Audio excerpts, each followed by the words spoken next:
Like a trusted turnout jacket you've had for years, Flex 7 outer shell fabric delivers a perfectly broken-in feel on the very first wear. Flexible, comfortable, and powered with the strength of Enforce technology, Flex 7 outer shell fabric is made to move. To learn more, visit tenkatafabrics.com/flex7. Flex 7, powered by Enforce technology, only from Tenkata Protective Fabrics.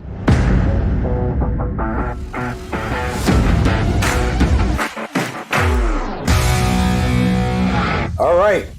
I'm going to have to introduce myself tonight because my brother David is busy doing some script work. You know, he's a filmmaker and screenwriter, and he does a lot of independent writing. So he has a deadline he has to meet, so can't be in two places at one time. But tonight, we're going to do the Larry Conley show anyway, and allow myself to introduce myself. If you don't know, I'm Larry Conley. Wow.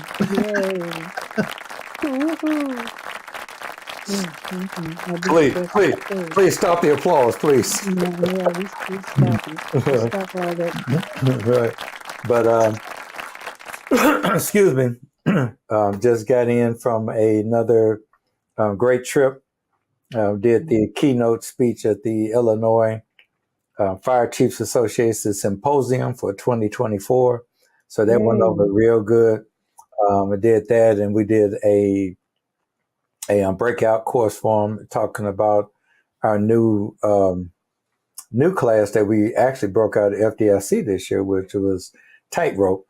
And it's not necessarily new because everything is still based on the glue concept. We do everything based on that glue personal leadership concept. But what we've been able to do, and Mom said this years ago, there's like a gold mine of stuff to always digging in. You can't get enough of talking about personal leadership and making sure that becomes your core in everything you do, whether you're a brand new firefighter, or whether you're an assistant chief like our esteemed guest tonight. That personal leadership is the conduit, is the common goal. So if you don't have that particular part of your makeup mastered, then either level you can fail as a rookie, you can fail as a new company officer, you can fail as an officer. So when we talk about the tightrope, which we taught at the Illinois Fire Chiefs Conference, the tightrope, when you walking, initially the tightrope is, if you're a rookie, is closer to the ground. So if you fall off, you could sprain an ankle maybe, but it's not that bad because you're not affecting that much. But as you raise up in the ranks, become a company officer and beyond, then the tightrope gets higher. And as it gets higher, and then you got more responsibility, more things that can be hurt by the things that you affect, and then the fall is greater.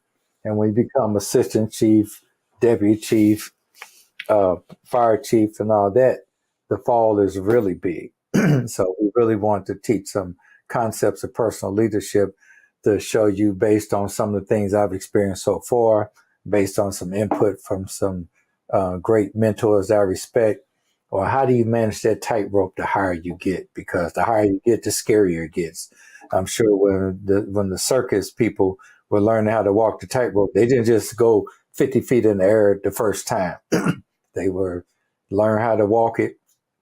And as they got more confidence, then the tightrope got higher and higher to the point to where they can make that walk across the tightrope, dazzle the crowd, and all that kind of stuff. So, so it was pretty well received there, and we had a great time presenting it, and a very, very appreciative audience. And so we just get a kick out of going out.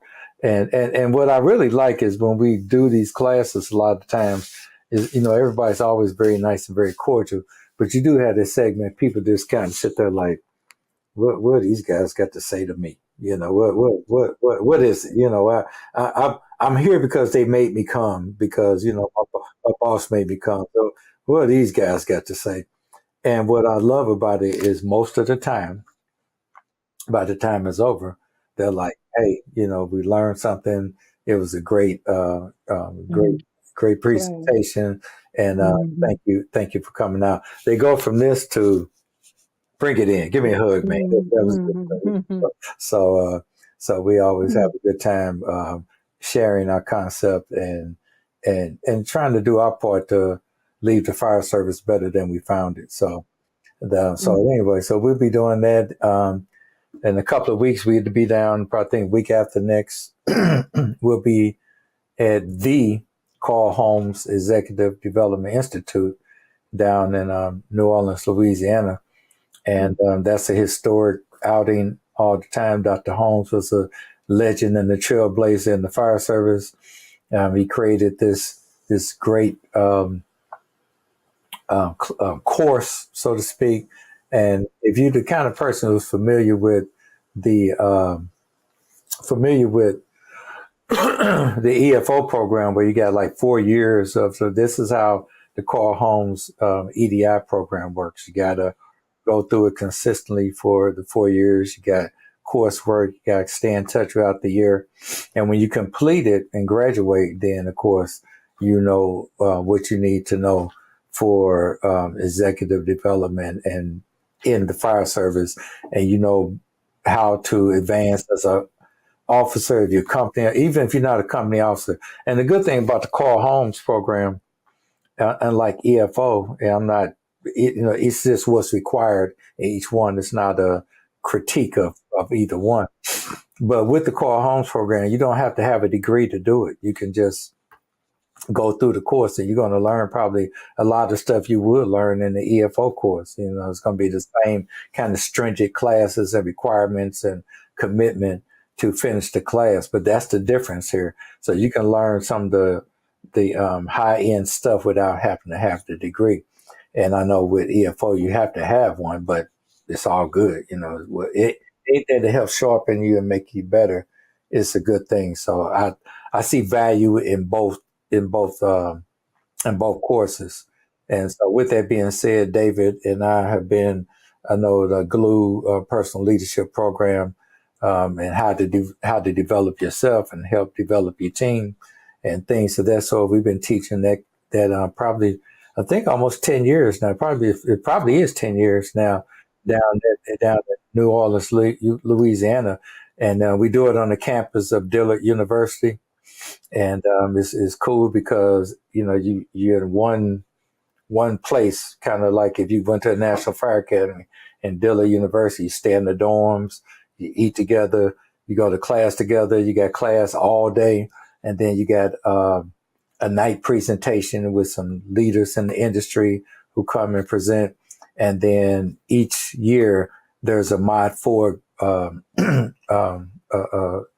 graduating, and the graduation is on Friday. So it's a very good course, and we're always honored to go down there and teach. So we'll be down there teaching at the the Dr. Carl Holmes Executive Development Institute. So they're looking forward to that. Yep. So, and look up Dr. Holmes. He got a great story. I knew him before he died, like a lot of the instructors, and man, he was a very dynamic person.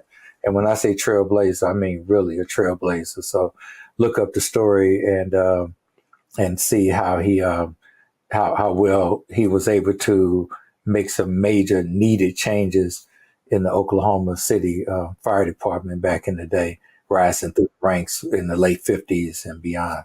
So so anyway, check those things out, and it's fun being on the road, and nobody knows that better than our guest, my good friend Brian Zaitz. Some people call him Zaitz, but I call him Zaitz because that's his name, So, Excuse me. that's the inside joke. Brian know what I'm talking about. I know exactly. My good friend Brian Zaitz, So, Exactly. but Brian is the assistant chief out in Kirkwood, Missouri. And really these days I almost don't have to introduce you. Back in the day you used to have to, this is Brian Zaitz, and this you had to really, kind of play you up. But now you come in a household name. You did the keynote, the FDIC. We're gonna talk about that. You knew the new president of the International Society of Fire Service Instructors. You travel the country teaching your team building class with building aggressive culture. And then you're on the podcast, you do Hump Day Hangout. I mean, every time I turn around, it's Zaitz everywhere. So I'm trying to become a Conley. Yeah. Well, aim higher, Brian. Aim I'm higher. trying. I'm not there yet. Yeah. So, but anyway, he's making quite the name for himself. And the good thing about me and Brian is that, or Brian and I'm in college now. I gotta say it better. But anyway, with Brian and I, is that we go back when Brian was on the truck, I was on the truck. Back in the day as company officers, and just kind of bouncing ideas off each other. Brian worked out in the plush Metro West area in the St. Louis County. And so if you're not from St. Louis, if you're not from this area, and maybe there's a rivalry like that going on in other parts of the country, but in the St. Louis area, there's St. Louis City and there's St. Louis County. And there are parts of St. Louis County that definitely need fire protection, but they don't fight a lot of fires. They fight fires, but not a lot of fires. And the building construction is a lot different. They got great rooms, great big rooms, big homes, and built with more modern construction. So they definitely have to fight fires a little different. They don't get as many fires. And then when you talk about the city, it's brick city. It's old brick homes, been around hundreds of years. And because of the demographics, there'll be a lot more opportunity to fight fire in the city of St. Louis opposed to out in the county. Doesn't make our jobs better or worse, because it only takes one fire to kill you. You can be in the county and fight that fire wrong, and that might be, I might fight 10 fires compared to your 2 or 3.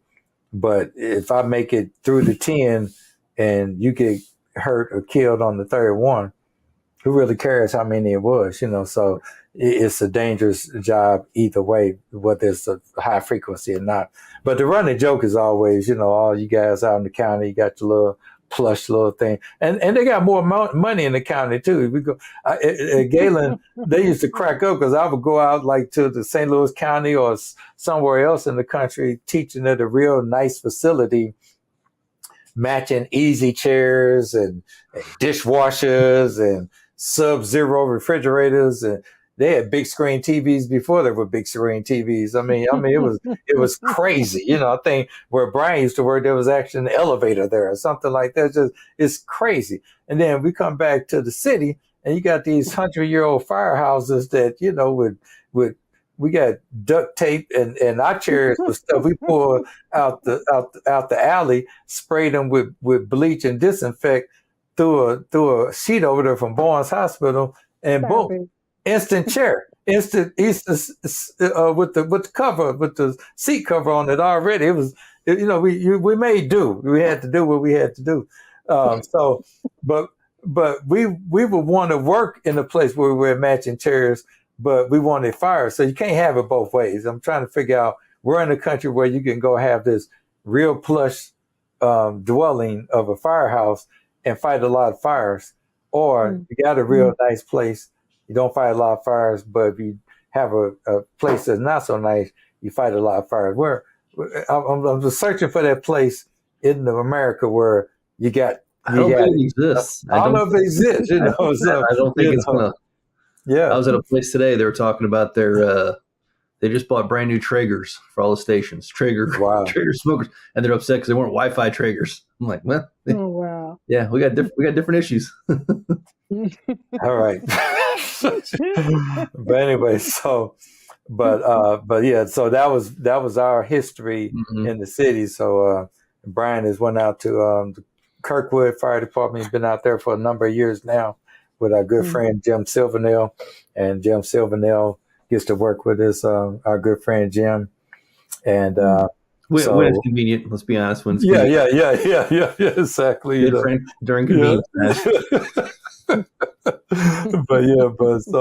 But we've always helped each other level up, and I've always appreciated that friendship. So before everybody kind of got nationally recognized, we were kind of just forming our own little posse, and we haven't stopped doing it yet. We still meet for lunch. We still break our deals off of each other. I'm a newer chief compared to these two, so I'm definitely asking questions and becoming a student of what they have to say, because they've been doing it a minute. They understand the tightrope a little better than I do, because they understand having to deal with government and expectations of the city government, and then also being the servant leader to the troops. And that, like I said, that's where the tightrope is. So nobody does it better than Jim and Brian. And like I said, I'm proud to call them friends.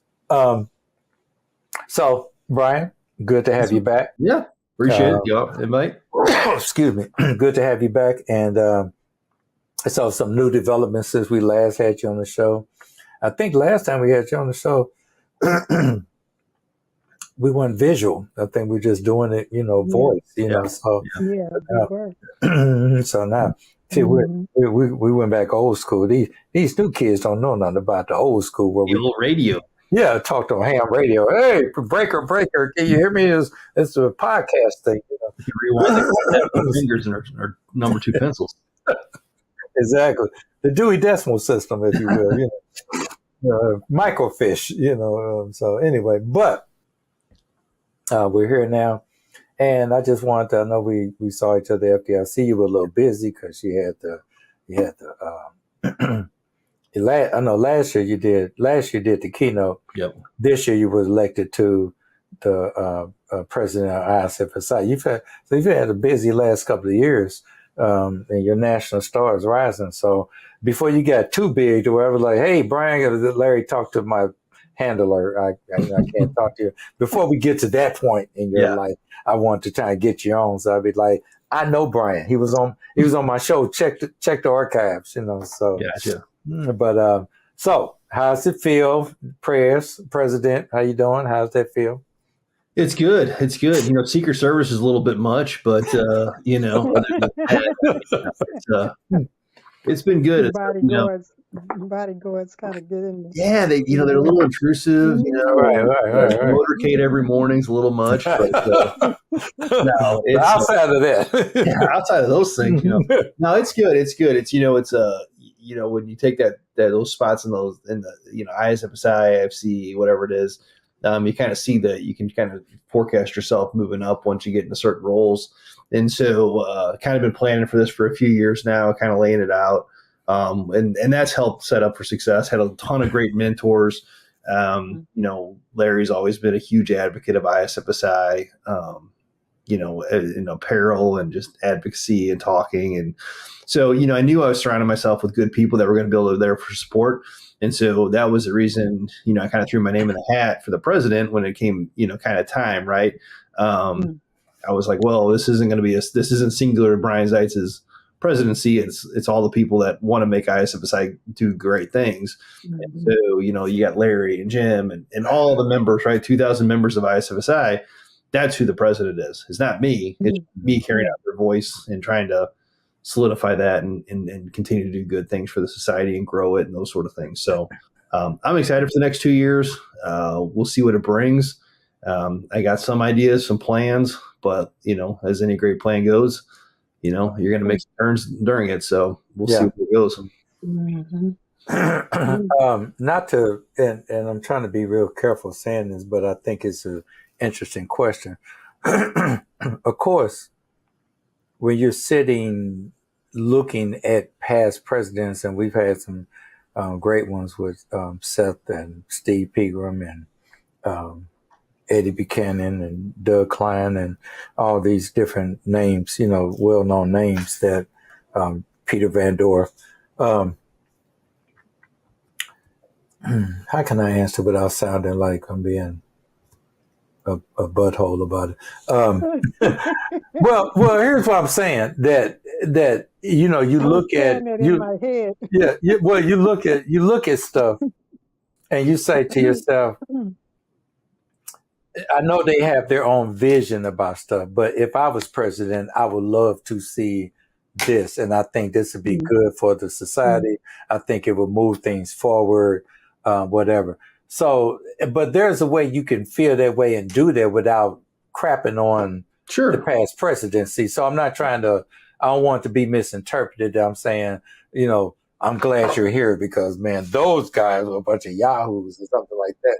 That's what I'm not trying to say. So that's why I wanted to be careful how I said it. But is there anything you looked at and you say, you know, if I become president, there are some things I like to see the ISFSI do, and I got a game plan to help get us there to move us on to the next level as a instructors organization. Yeah, absolutely. So, you know, one of the things, you know, if you know, Larry, you know me, and anybody that knows me knows I'm a planner, like to almost a fault. And so, you know, we were able to last October, prior to me taking over as president, in the election and everything, we sat down as a society with the executive board members, and just we had a select few members of the normal, you know, membership, right? And so we sat down, we got together at the National Fire Academy and went through and developed a new strategic plan. And it was really it was an eye-opening experience for us to really lay out the next 3 years of what do we want to see the society do, and make sure that we have a roadmap for success, that we're not just, you know, chasing down rabbit holes of ideas, but actually what should the ISFSI be about. And so, you know, leaving that, we had a really good roadmap. We you know, our guiding principles now are TEACH, which, you know, is training, education, advocacy, collaboration, and honor. And so with those 5 as our guiding principles, you know, we can constantly on a monthly basis as a board come back and say, okay, you know, this idea, where does it fit within your strategic plan? Like, you know, example, we said, hey, I don't even know what it'd be, but, you know, something like, hey, let's support a new rank in the fire service. You know, like, I don't even know what that would look like, but, you know, something crazy like that, right? So let's just say that was the idea.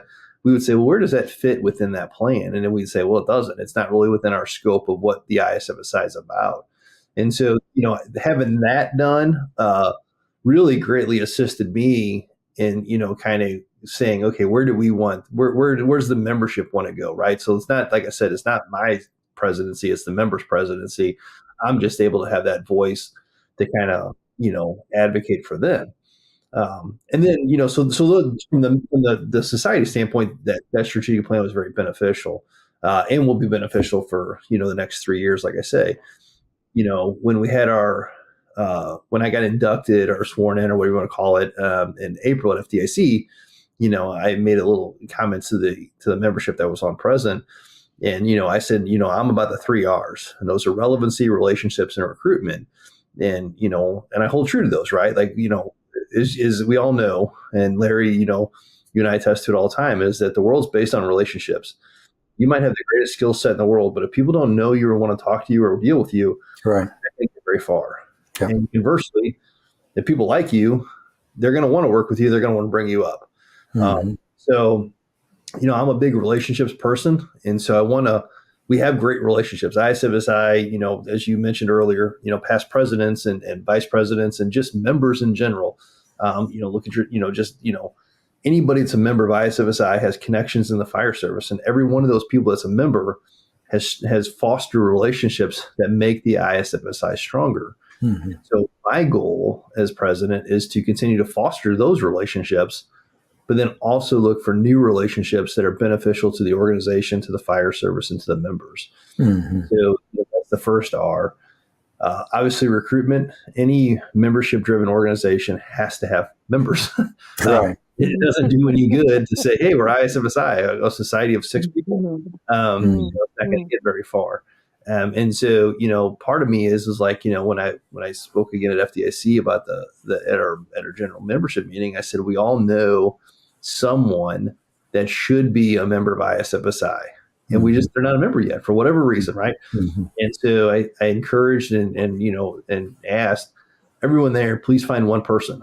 You know, just think about that, right? So if we're 2,000 members right now, if over the next year everybody just found one person, just one, we double our membership in a year. Sure. And so, it sounds so simple, but for whatever reason, it's just not. And so that was a challenge I put out to the membership. And I've challenged everybody. I'm like, find your departments that want to be members, find the training consortiums that want to join. And so, that's the recruitment aspect of it. And then like everything else is the relevancy. We want to make sure that as ISFSI, we are relevant in both the fire service and the instructor. And I want the ISFSI to be a household name, just as the IFC, the IFF, the NFFF, and the NBFCR. And that's my goal, right? At the end of 2 years, I want to look back and say, okay, we're stronger than we were 2 years ago. We're in a better position in the fire service to move forward, and we have a great membership that wants to continue to drive this organization forward. And if in 2 years we can look back and say that, then you know what, that's the right person, and hopefully they can continue on. Now, let me ask you this, because somebody asked me this question a long time ago, and I think I did a good job of kind of dancing with it. But I didn't think I had a clear, concrete answer, because I'm going to tell you what, honestly, for me, I love the ISFSI. I love the networking and connection. Definitely, I love the relationships. And that's what keeps me involved at its core. But to someone who doesn't have friends like, Lee and Brian and Forrest and Joe Netter and a host of other people that you could just continue to run out of fingers to name, a new person that you're trying to recruit, what's the marketing strategy? What do you say? What's the elevator speech that you give that person, instead of just saying, well, you make great friends at it, but what's the benefit as an instructor that you can say, man, if you part of this, man, you this and after you're done with your elevator speech, they ready to sign up. What would be your elevator speech to somebody? Well, I always start with Larry Conley as a member. So, I mean, so if I even have to get past that, then I go. Normally, that secures it right there. Can I ask a question for a minute? Sure. Yeah, probably everybody else that's listening, if they're connected with what you all do, know what those letters mean, but what do they mean? Yeah, so ISFSI is the International Society of Fire Service Instructors.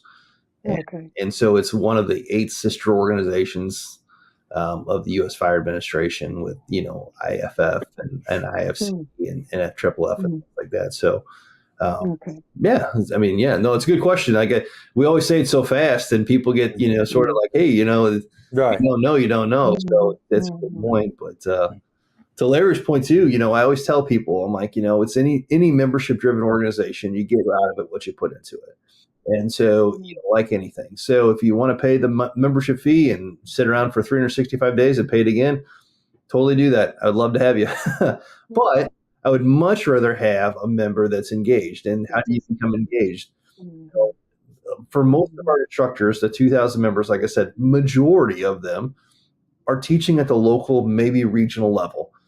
And that is, I think we can all agree, that is where the impacts are occurring, right? Sure. I love teaching at the international and national levels and going around and sharing messages and talking to firefighters from across the country and across the world, and seeing how they're doing things, learning and, sharing my message and learning from them. And that's great. But I think we all can agree the impact is at the local and regional level. So what the ISFSI can do is take those members, right, and take their message and broadcast it at that national level for them through articles in our newsletter, blogs on our website, training drills that we post on our website, opportunities to teach at the national level, opportunities to teach at the state level, their regional level, at potential conferences and things like that. And then it also can take those members that maybe are new to training, right? So, I always tell the story. There was a lieutenant in a small fire department. The command staff pretty much got, eliminated, if you will, for lack of a better term. And this individual found himself as the training officer for his organization. And, it just through no fault of his own, he's just like, I never saw this coming. I was really happy doing what I was doing. I don't know what I'm doing in training. Reached out, became a member of ISFSI. And within 30 days, was really set up for success with his organization through the mentorship program, through the connections the ISFS had, through the network of people that were able to put him in touch with. And at the end of 30 days, started out, hey, I can't do this. I can't do this. I can't do this. At the end of 30 days, I think I can do this. And I know I have a network of people to support me to do it one way or another. And so that's kind of what I think it is. Like, and that's for me, it's we unlock the doors that maybe or open the doors that are blocking you, to be able to exploit your full success. And we offer those opportunities for you to be successful. Sure. So I think those are the things that the ISFSI does, opportunities to write articles, network with people. I always, the financial aspect of it. If you go to FDIC, 10% off FDIC pays for itself. Books from, fire engineering, IFSTA manuals, Blue Card. There's a myriad of things that are obviously the financial aspect of it, but when you're talking $135, it's more or less the networking of people that you get to talk to. It's the opportunities to instruct. We have tons of programs out there that you can get involved in. We have the 1403 program that's, in my opinion, probably the best live fire instructor program. Yes. How to efficiently and effectively deliver live fire training, how to make it impactful, and how to do it safely. And so, when you're talking about something of that high hazard, you want to make sure you're doing it right. Sure. Our program does. And of course, our partnerships with UL, with FSRI, delivering their message. We partner with United States Fire Administration and Dr. Lori Moore with the One Voice. And when we sat down with our strategic plan in October, that was one of the things we really focused on. Is like, how do we become part of that one voice and not try to do our own thing, but be part of the fire service. Don't reinvent the wheel. What's that? Yeah. Don't reinvent the wheel. Yeah. No. So and then another thing you have is and you brought it when you was talking about the programs. One thing that came to me, I said I should really lean more into it based on my position to reinforce what I'm doing. Is the training officer program that you have that going through that and being vetted in that. And I remember being part of some of the development of that and just but I was in a position at the time to really need it. And now it can help reinforce some of the things I'm trying to do with the Collinsville Fire Department, so. Yeah, the training officer credential through the ISFSI.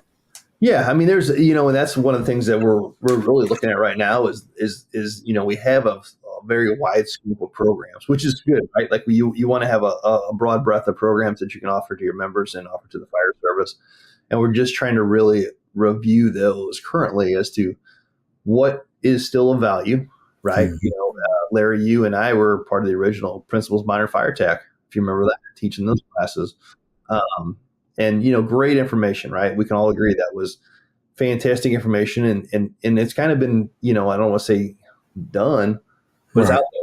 And so we need to continue to have that class on our roster, where that information, pretty much commonplace, and we need to move on to something different. And that's part of that relevancy that I mentioned is, we want to make sure we're relevant and we're cutting edge, not just regurgitating information that's from 10 or 12 years ago, just to keep pushing it up. So, that was pretty revolutionary. And, sometimes you went in hostile territory teaching it because people are like, oh, we're aggressive. And I understand that, but you could be aggressively smart too, Yes. And then even when I tried to practice some of it in St. Louis, man, I'm telling you, got some flack for some of it. And I was like, but, let's look at all of it, because my goal never was to stand in the yard and fight a fire unless it was already deemed as going to be a defensive thing. Sure. I used to always sell it to my guys that we're constantly on the offense, moving towards. So if I'm hitting it on the way in, making it more tenable as I move toward it, then that's what I'm doing. If the playbook requires that. Every playbook don't require this. Sometimes a lot of the times the playbook requires, hey, kick the door and get in there because there's life on the other side of the door, and you don't have time for that. And sometimes it was, but it was always a toolbox thing to me, not some major shift.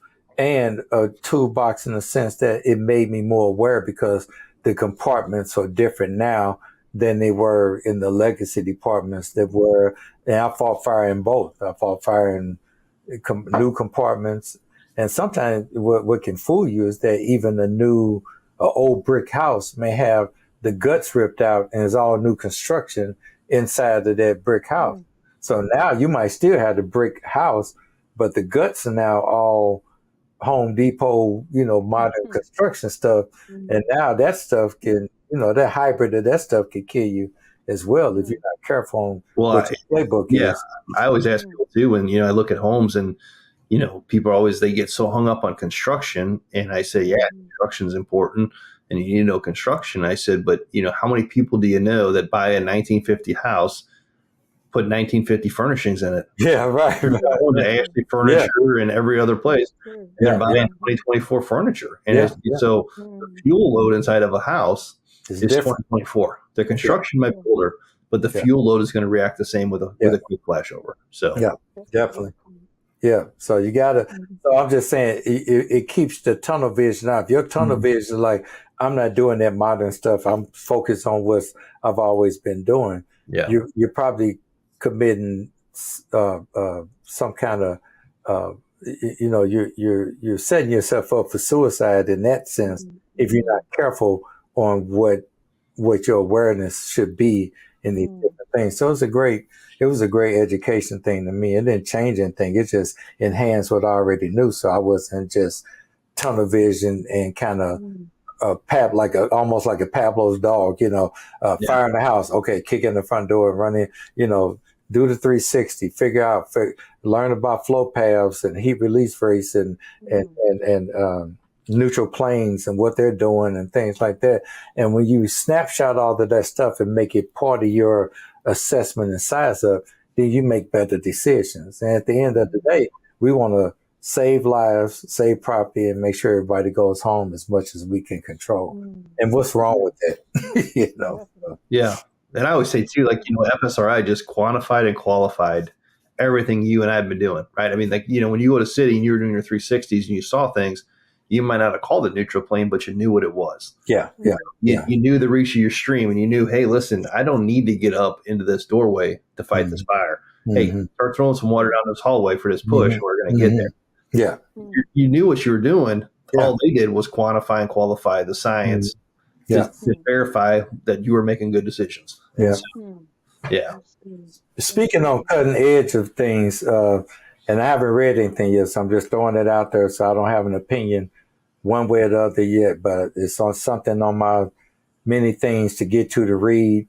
And because between homework and my responsibilities at work and everything else, it's a lot of reading ahead. But one thing's on the list is I saw come across my news feed, email, and all that is that 2 in and 2 out is bad.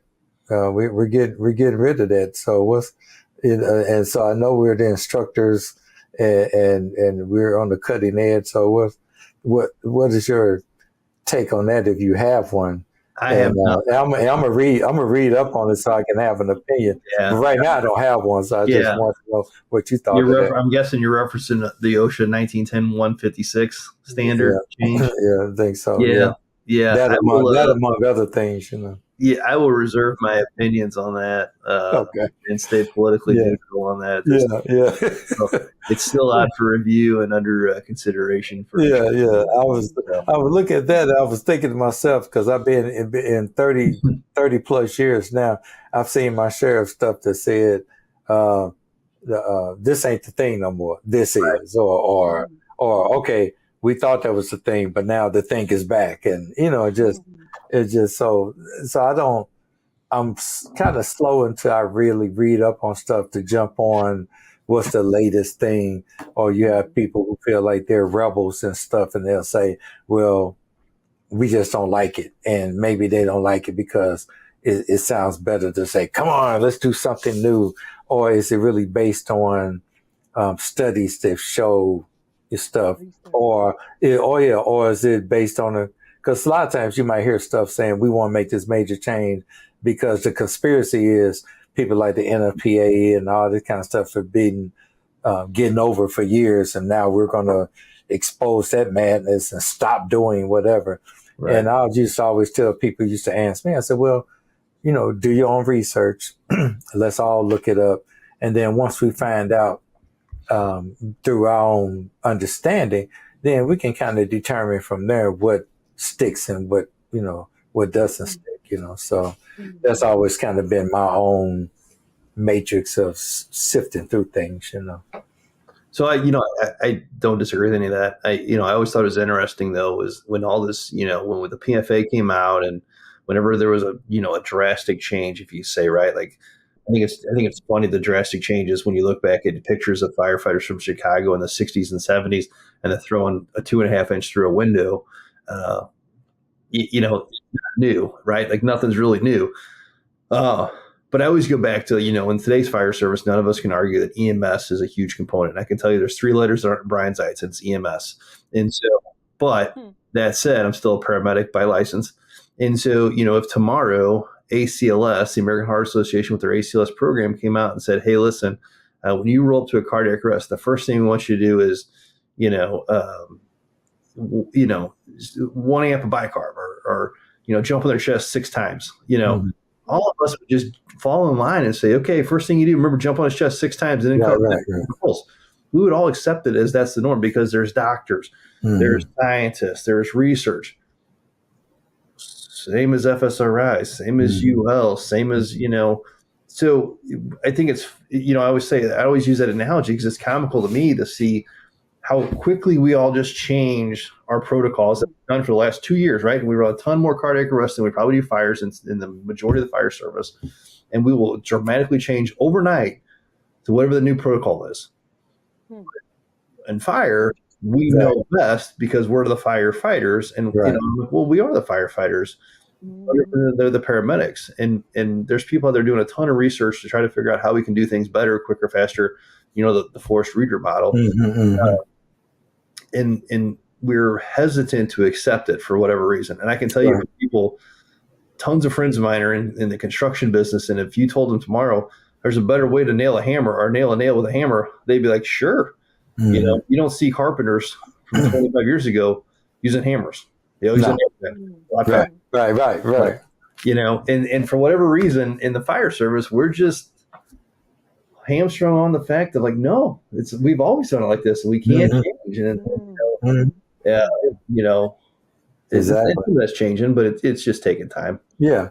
I feel you on the EMS because I'll tell you what was funny with me with EMS is that there was a time where, you backboard. Okay, you don't backboard. Yep. Okay, you do this, then you don't do that. Okay, you do this. And it was just always funny that we would have to go to headquarters, learn these new techniques. Don't do that anymore. Now we're doing this. And if you do this anymore, you're going to be in trouble or whatever. It's like, man, just last week, the backboard was the thing. We had that mastered. And in St. Louis, we didn't have the luxury of having tons of supplies. So we learned how to use that 3-inch tape, I mean, we was taping people down and practicing, holding them upside down and say, see, that's how you do it, And then after all that practice and doing it blindfold almost, we had to stop, don't do that anymore, So it was just kind of weird, but that, like I said, that's why they call it practice, And I'm all for if we found out that we've been doing something and studies have shown it's not as effective as we thought it was. The research has realized that maybe it had some political reasons to it, or maybe, I heard somebody say on a TV program a long time ago, not a long time, but a short time ago, where we have to be careful in stuff we once knew that we thought that was it, and now we know better. Be careful to charge us with what we once knew if we're doing better now. And they had a better way of phrasing, a better way of articulating it. But I thought that was pretty good in describing how you can't be stuck there. But if you're going to move, make sure that you move after you do research and it's not just based on the new sensationalized, the new sensationalized way of how sexy it looks because somebody said this is it, Even when we used to teach the principles of modern fire attack, I used to tell people, don't look it up yourself. Don't just take our word for it, because remember, we were very science oriented on everything. We had Steve Kerber and Dan Petrikowski, and we had a ton of data to support, what we were talking about. But I just tell people, don't just, this is an 8-hour course. Don't just change your mind just like that. This is to plant the seed for you to go and see, okay, how can I apply this to my department, to our firefighters, and see where can we put in the toolbox in what we do, So, all of it requires, I'm learning that really in school now, is that there's so many people who just jump on the story or the narrative and not necessarily jump on the facts, And then when they jump on the story and the narrative and since we live in a world to where everything is soundbite, what comes across your phone or what comes across your social media account, and that becomes the fact. That's a dangerous way to be. Don't let that determine especially in the fire service, because you take on the wrong fact. The wrong fact will kill you, So we got to be careful with that type of processing, I guess you could say, What was the other thing? The class that you teach, how well is that going? I know when I hear people talk about it, they really think it's beneficial in the points that you bring up in the class to have a better culture on these teams. So talk a little bit about that for people who haven't had the Brian Zaitz experience. It's an experience. No, it's no LDC or glue, but we do what we can in the Brian Zaitz. We try. It's all I can do. Right. No, it's I spent 10 years as a company officer prior to taking this role I have now, and looking and I tell everybody in the class, the company officer role is the most critical role in the fire service, and if you don't have good company officers, you can have the greatest chiefs in the world, but if your company officers aren't engaged, your department's not going to move forward. And conversely, you can have the worst chiefs in the world, and if your department has great company officers that are moving in the right direction, the department will continue to move forward. And so, that's what I took my basis off of, is in my experiences, 10 years as a company officer, now 5 years leading operations with company officers and battalion chiefs. And how do we do things right? And how do we create a good company culture? How do we create good leadership teams? How do we empower our people? And all those things. And so we focus on, planning and what does that look like from a strategic level. And a lot of people get turned off by that. They're like, that doesn't really affect me. I'm a company officer. I don't care. That's a chiefy thing, And then when you start breaking it down and you look at what is a mission statement? Why is that really important? And not a mission statement that's, 2 paragraphs long about, fiscal responsibility, but a mission statement that really drives what you do on a daily basis and really focuses every decision you make as a company officer, making it defendable, so that when you do something outside the norm, the chiefs have nothing to say except for great job. Looking at values, I always in the class I talk about, people that have a poor culture in their firehouse. I'm like, why do you have a poor culture? Well, it's the chiefs, it's this. I'm like, what is your culture? And they're like, well, how do you define it? And you start really breaking that down, and your culture is defined as what you say you do versus what you really do. You say you have integrity, but you don't. Well, somewhere in there's your culture. If you say you value training, but you never train, somewhere in there's your culture. So we bring that up. We talk about that in the class, and aligning your values closer to what you say you should do, and what you actually do. Talk about vision. Obviously, high points of it are training. Hit a lot on training, at company level training, and not waiting for, you're a training officer like myself, Larry. Don't wait for us to provide training. Get out there and train. Get out there and do stuff. You don't need a company. You don't need a training officer to do training. Go out there, do the company drills, sharpen your skills and do what's needed at the company level. Don't wait for the training officer to provide it for you. We just completed our first ever, company officer academy in St. Louis, and it was a 3-day class. And it was built it was kind of a brainchild of me and another training officer in the region to try to fill that gap that exists with the company officers from what you get in Fire Officer 1, Fire Officer 2, and other classes. And how do we really empower them and set them up for success? And and so that was really the first time we really unveiled it, but it was really eye-opening to see. We had 20 company officers in the class, and hear their feedback of like, man, I didn't know that. Silly little things that that we talk about in my class, and it's nothing you wouldn't think of. Like, when does everybody check their Class A uniforms? 24 hours before a funeral. When should we check our Class A uniforms? March, when there's nothing going on. Right. It's a lot easier to go to admin and say, hey, I need a new set of Class A collar brass in March. Mm-hmm. And you'll be like, oh, hey, yeah, sure, go buy it. Versus sure. With a funeral, 16 people need a Class A collar brass. Mm-hmm. Well, guess what? Now you're a jerk because things going on for this. Mm-hmm. So it's all about those little things, doing the right stuff, setting the right tone in the station, being the leader that the company needs, advocating for your people, being part of the command team. I think that's sometimes company officers feel that disconnect. What does that look like? How can I be an advocate for my company, but also an advocate for the organization? Mm-hmm. And I tell anybody and everybody, no one person is bigger than their organization.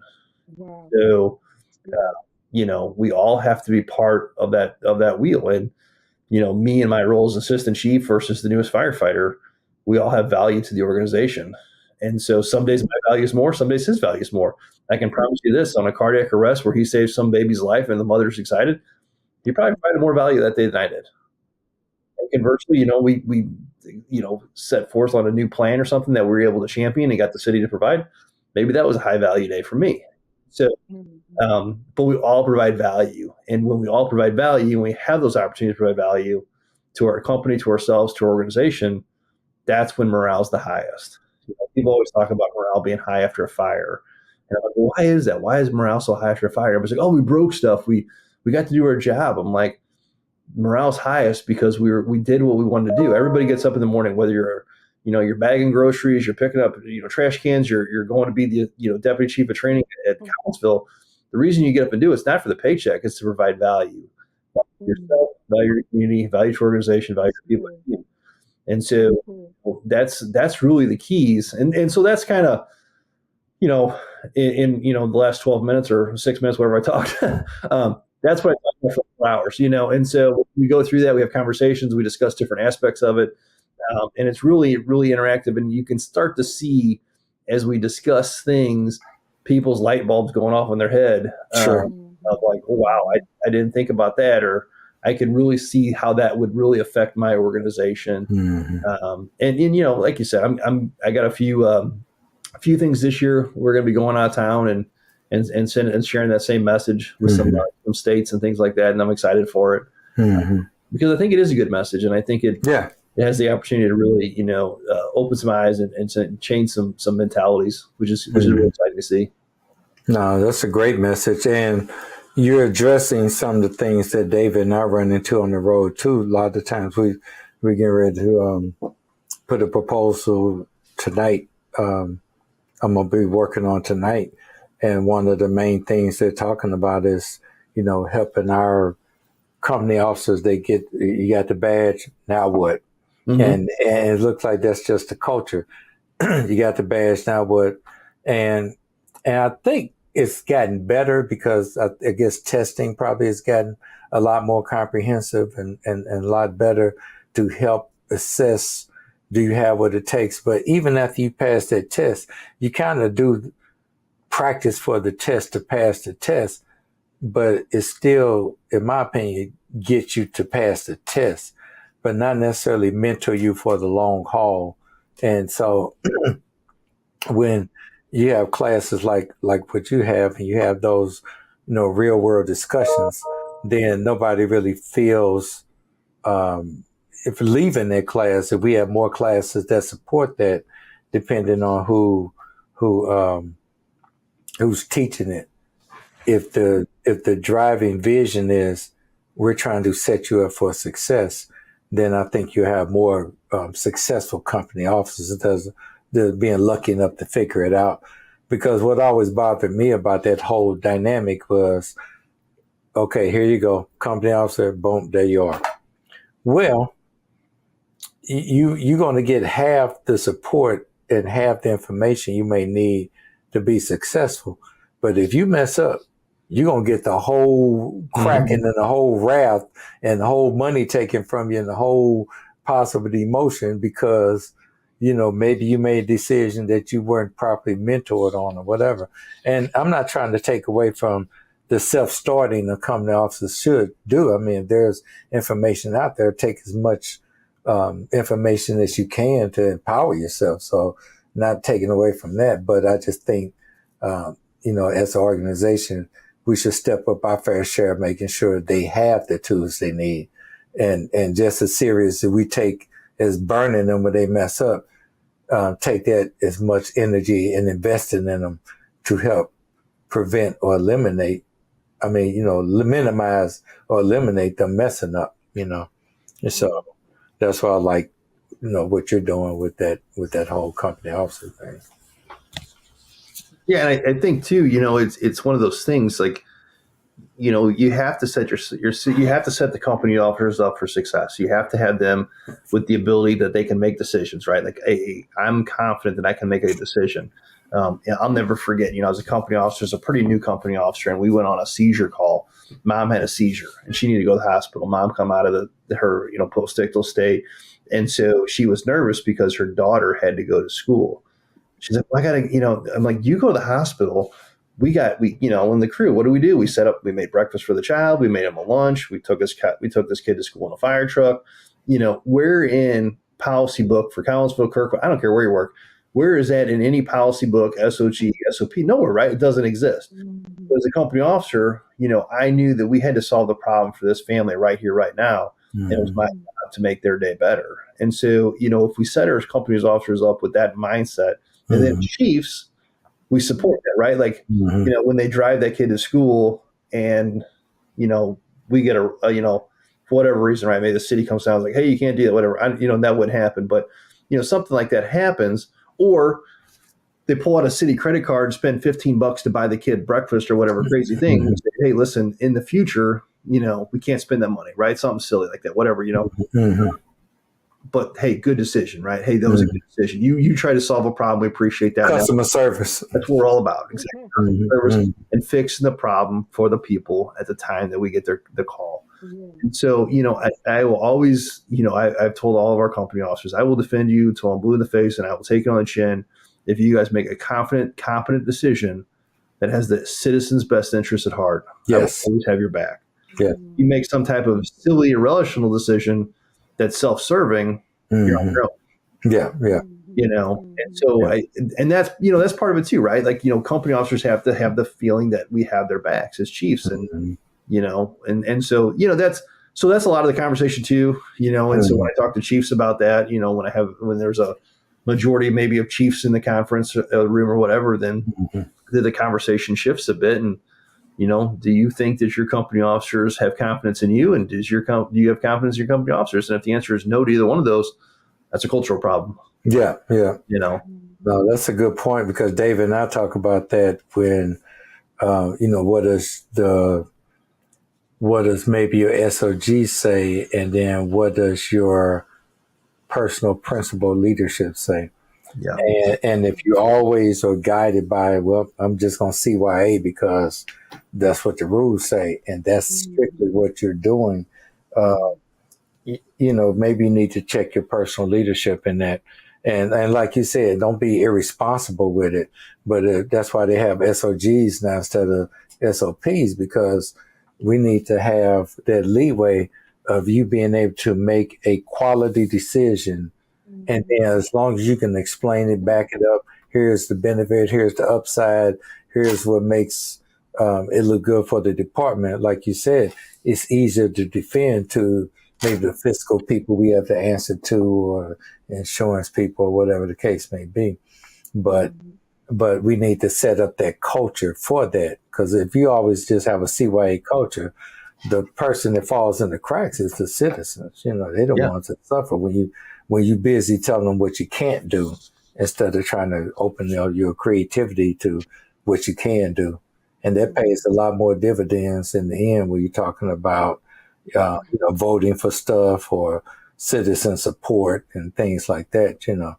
And so that's a very good point you brought up about kind of coloring outside the lines a little bit. But at the end of the day, mom is not worried. She's taking care of herself medically, and the kid gets to go to school, and you don't leave the scene with like, it ain't my problem, that kind of deal. I don't think that's a really good look for the culture of anybody's fire service. Well, I always, it's always funny too, is, and I know your mom will appreciate this, the book of Everything I Need to Know I Learned in Kindergarten. You guys have seen that book, I'm sure. And, one of the things in that's the golden rule, do unto others as you'd have do unto yourself. Yeah. And, so I always champion that idea of like, think about yourself. If you were in the situation, if your mom was in the situation, your grandma was, your dad, your brother, whatever situation, right? Like just put some family member that you care about in that situation. What would you want them? And do that. Yeah. If you do that, 99 out of 100 times, you're doing what's right. Yeah. Exactly. If you're doing what's right, everything else will work its way out. Yeah. No, I agree. We talk about that all the time. I know one of the examples David and I use is how there was a report a long time ago where somebody was having a cardiac arrest across the street from a firehouse, and the firefighters, since they weren't dispatched to it and figured they wouldn't be covered, they didn't want to go on a cardiac arrest. I don't know. That's a principal thing that you're going to have to, I'm just going to have to take the hit, because if we are charged to save life and property, I'm going to go do that, and I'll deal with the minutia later, but right now that's what's important, without the CYA approach, from the beginning, so it reminds me of like we used to have the kids across the street, and man, it's just time passed so fast. I stopped by, I think early this year, last year, stopped by the firehouse, the 13s, to see my old crew. And some of the kids that we had coming in, we was helping with their homework and fixing their bikes and stuff like that.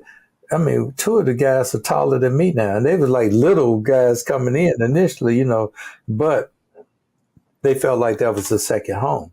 And, I'm not saying we broke any rules with them, but we definitely, hey, I don't know if they're allergic to ice cream or whatever, but they wanted some. Here's some ice here. I don't know if what we was teaching them in their homework contradict what they would learn in school, but it was like, well, here's how we used to get the answer or whatever. But it was an investment in the kids and the situation, and so they found some safety and comfort. And I think one of the kids, he had a couple of friends that when they did something, bad, he chose not to go and chose to hang out at the firehouse, which saved him from hanging with a crew that made a bad decision. And so these are the kind of impacts we were able to have, and I'm almost scared to go up there now. They might, might have a beard now, like, wow, you kids grow up so fast, but these kind of community investments, do I call my chief and say, hey, is it okay if we let the kids come in the house and do this? Or is it okay if we, help them? Just do it. The house, sometimes my firehouse was the nicest place. I know I was making fun of it earlier, but sometimes that was the safest, nicest place in the neighborhood compared to where they live. So they love hanging out there because they might get, air conditioning. They get to watch TV and, and then have some guys as examples, be interested in them, instead of maybe the gang members that were in the neighborhood that were trying to show interest. They had something to, play off of it. So they didn't think that was the only choice, so, but we didn't have to ask permission for stuff like that. You just did it because, like you said, it was the right thing to do, in my class, I talk about, I put up the Cardinals logo and the Blues logo, and I put up one of our Station One logos, and I said, what do these all have in common? And and I don't put the Rams up there because no one cared the Rams left, right?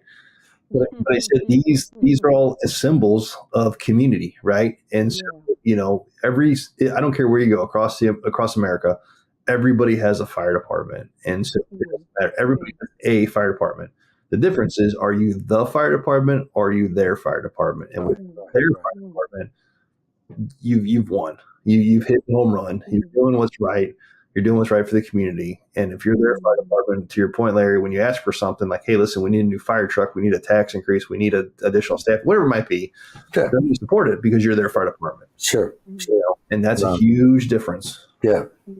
And do it because of that. Try not to do it because you think it's a strategic move, because people can read fake, but like I said, if that it's a benefit from it, even better, but just make sure that because I used to always think to myself, I used to tell our guys, we're going to look good when we hit the street.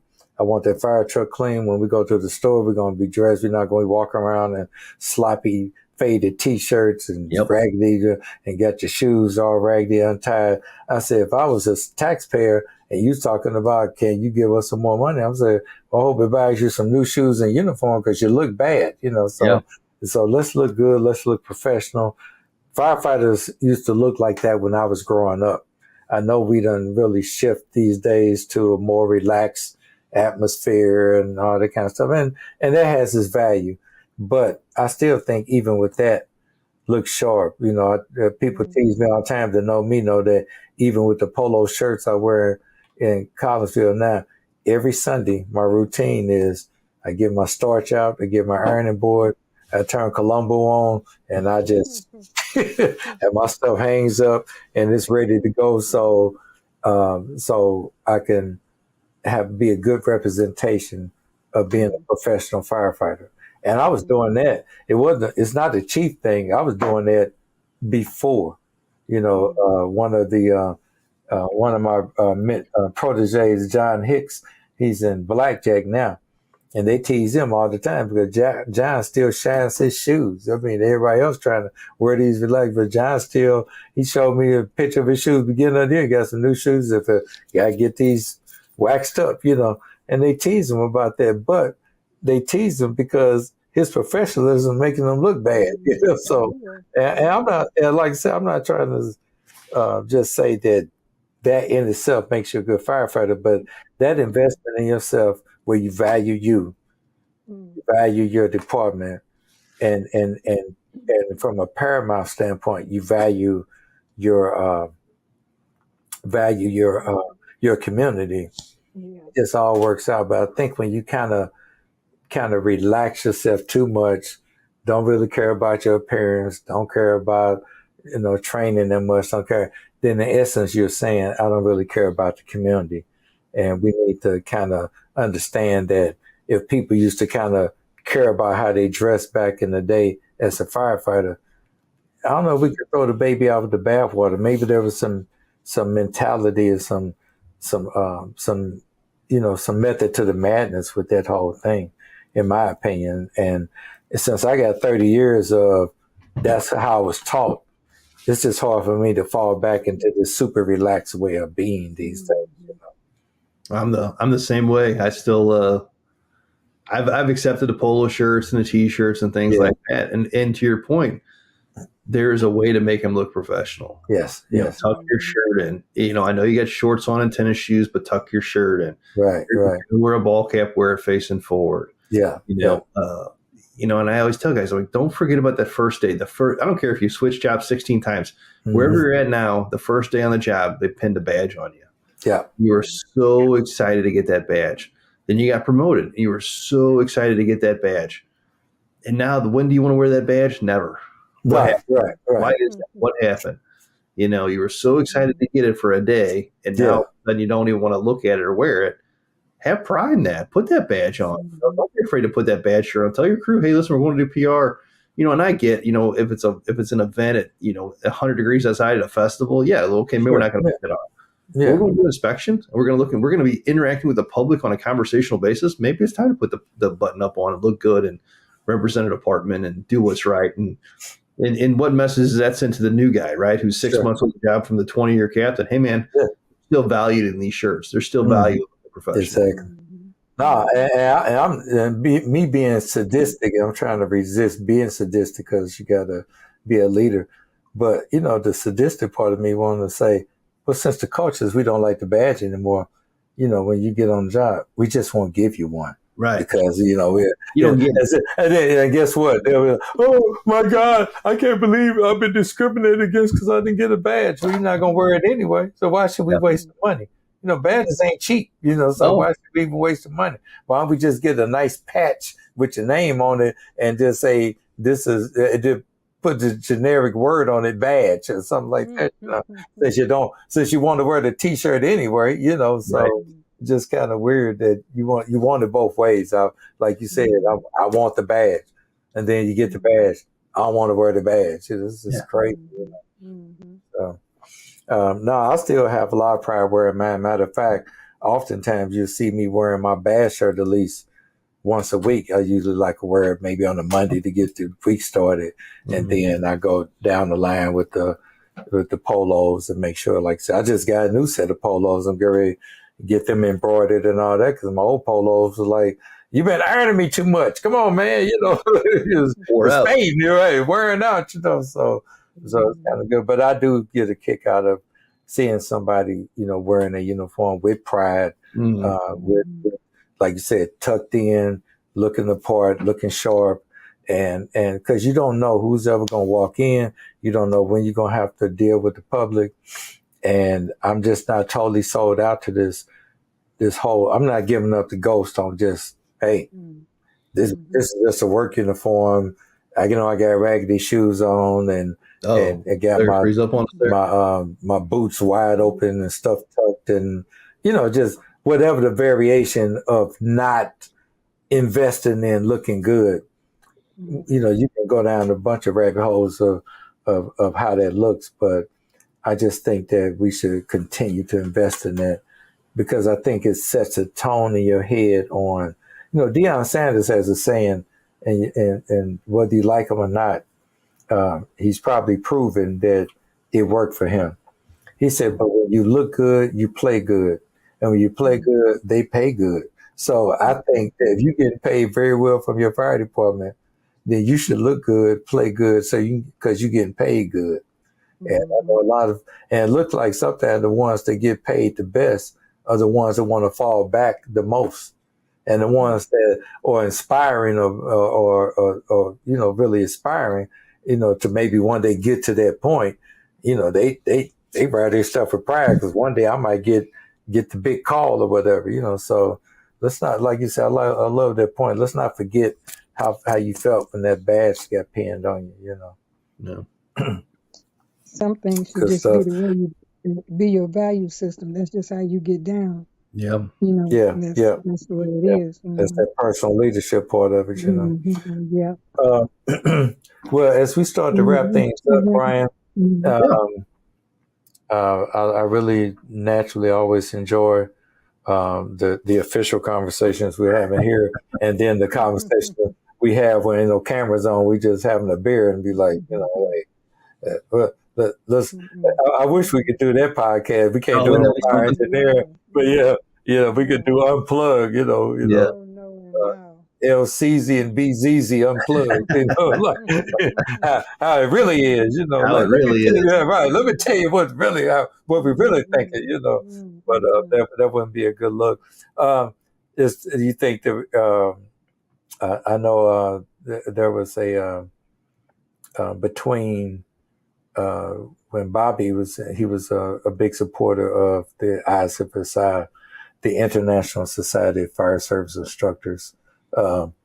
And you got David Rose now and we got Clarion, we got a lot of new changes and all that stuff. So, you see us continue to be a major player with the new game plan and how things are evolving with everything being new in this regard.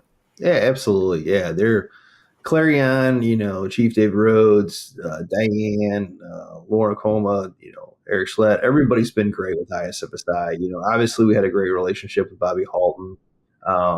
He was a huge supporter, a friend of all of us.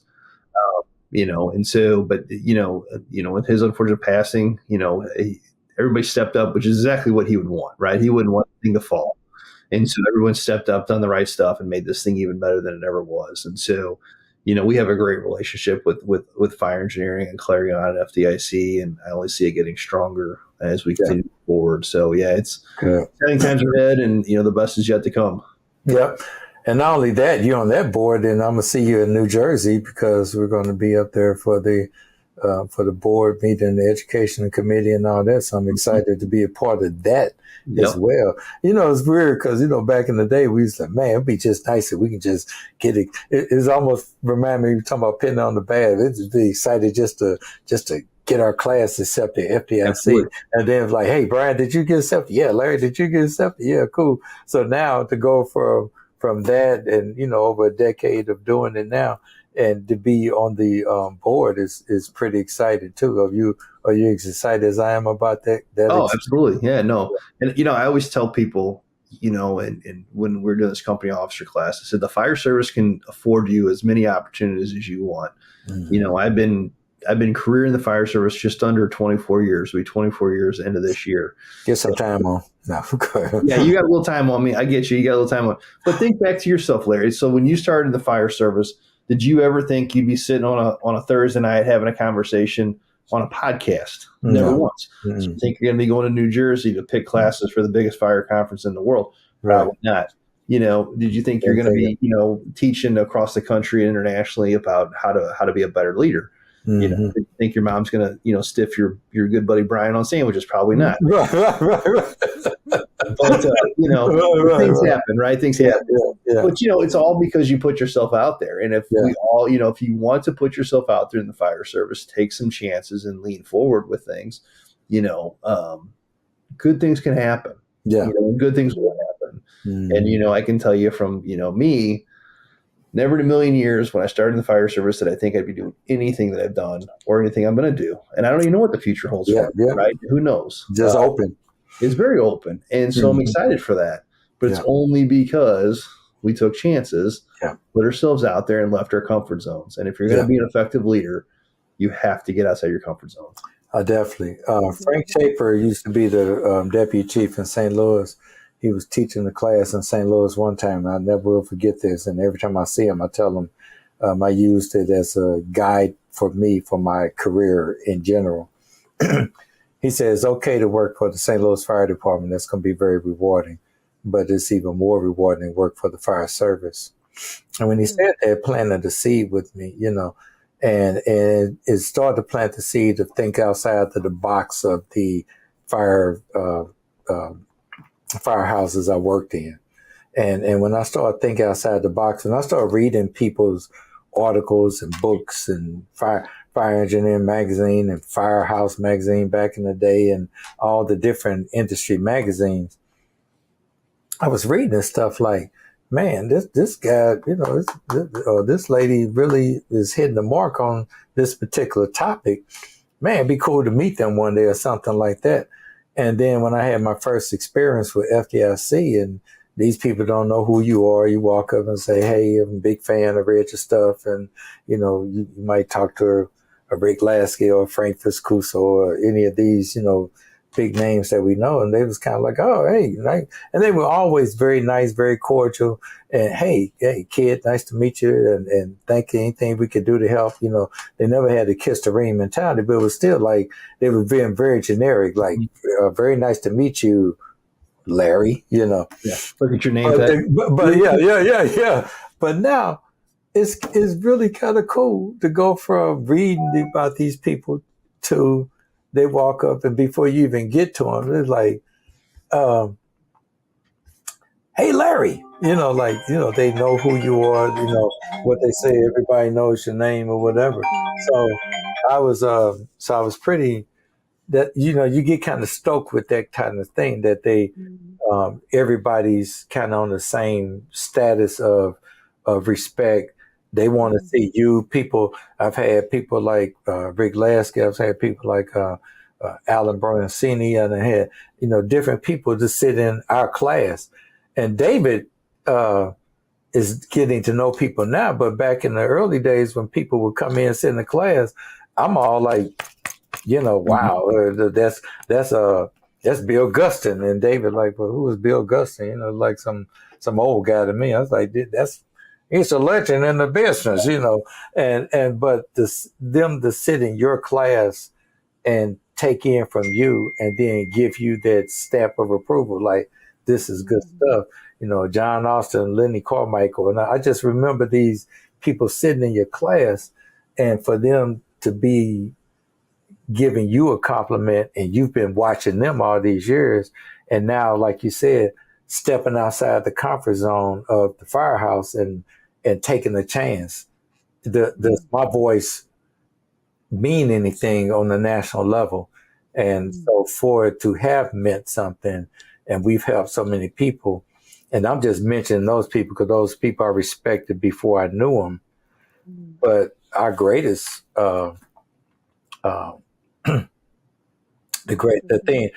greatest accomplishment with David and I is just talking to people that we don't know. That people, when we go meet and speak to a room full of people, and people just coming up and saying, "Hey, your message really hit home, or was really helped," or. And what's really embarrassing for me is sometimes we taught somebody who was in a class like 5 years ago. Well, they remember me, of course, but I can't remember it. Well, I'm just saying, I'm one person. It's easy, but they sitting in the crowd of people. Like, Larry Conley, remember I was in the class. It was 6 years ago, and and you looked at me. I had the red shirt on, and you was like, "Nice shirt, brother." I was like, "Yeah, hey, brother, how you doing? Good to see you again." I think but I wish that I had the capacity to just remember everybody, because right now it's definitely been, over the years, a couple of thousand people we've instructed for, but it's still just a good feeling to be able to give like we do, and then be in the network with some of the greats, and then just be part of a system like the FDIC educational selection committee and things of that sort.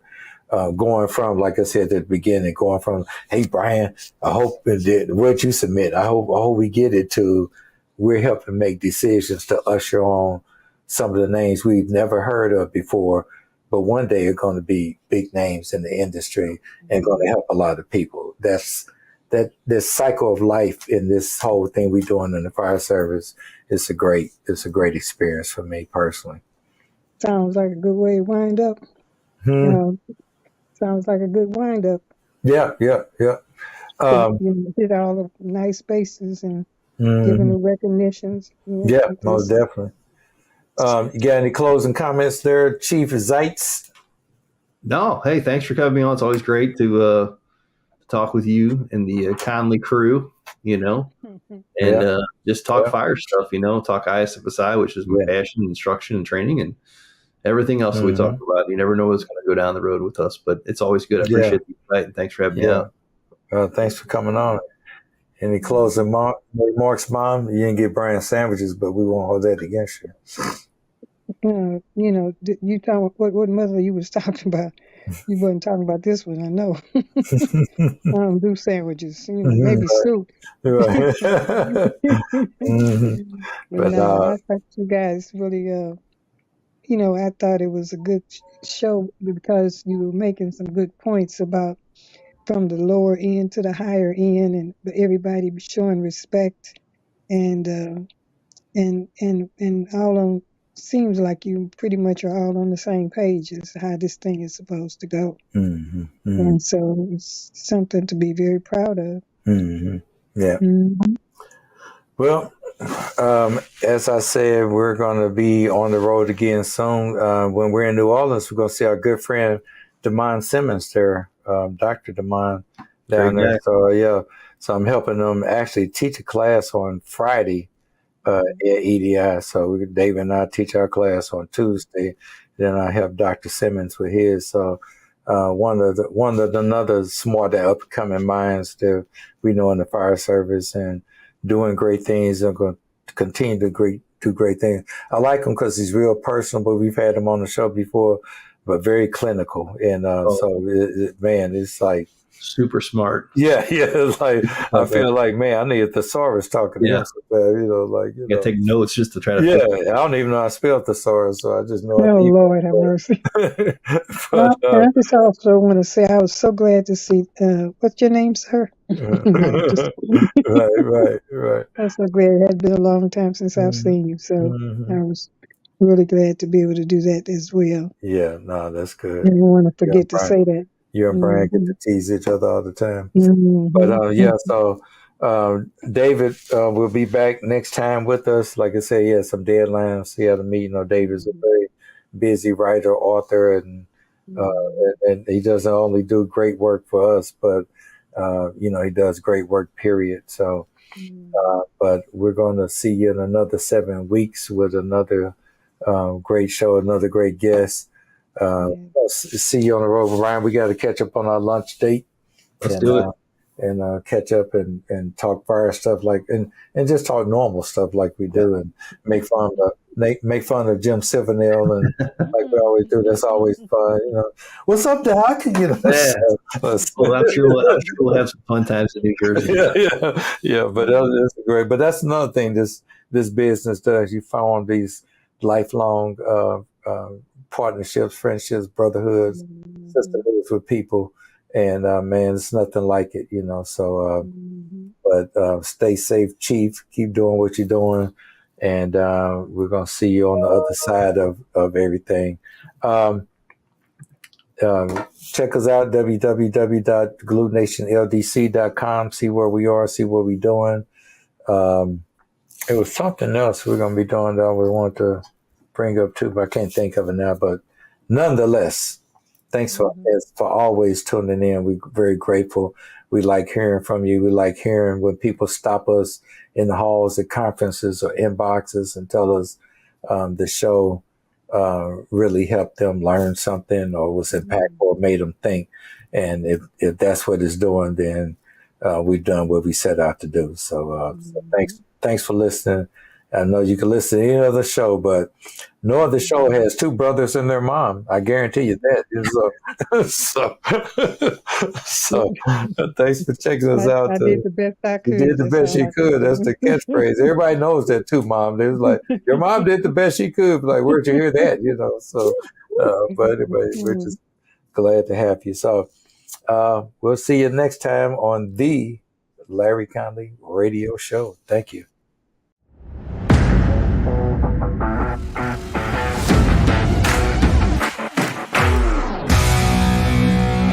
Like a trusted turnout jacket you've had for years, Flex 7 outer shell fabric delivers a perfectly broken-in feel on the very first wear. Flexible, comfortable, and powered with the strength of Enforce technology, Flex 7 outer shell fabric is made to move. To learn more, visit tenkatafabrics.com/flex7. Flex 7, powered by Enforce technology. Only from Tenkata Protective Fabrics.